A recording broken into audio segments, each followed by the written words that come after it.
ना, आमचा साईनाथ जळवी नावाचा मित्र आहे. आता तो खरं तर सिनेमाचं व्यवस्थापन करणारा माणूस आहे बरं का. सिनेमे कुठले गेले तर प्रोडक्शन वगैरे बघणे, जागा मिळवून देणे वगैरे वगैरे ते सगळं करतो.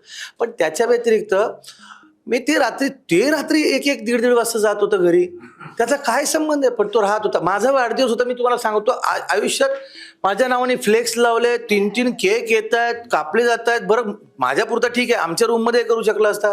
त्या हॉटेलमध्ये वरती जेवढे कलाकार आहेत त्या सगळ्यांना एकत्र बोलवून मग त्या सगळ्यांना जे काय हवं नको ते खायला प्यायला सगळं करून असं कोण करतं, कशासाठी करतं. तर याच्या व्यतिरिक्त रिअल तू साईनाथ वर्कशॉप करतो, ते वर्कशॉप केलेले गंमत बघा.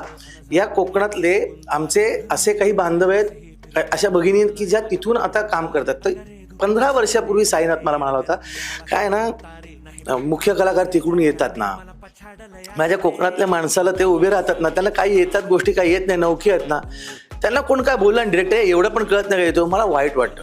मी वर्कशॉप घ्यायला सुरुवात करतो. त्यांना गेले 15-20 वर्ष 21 वर्ष वर्कशॉप घेतोय तो.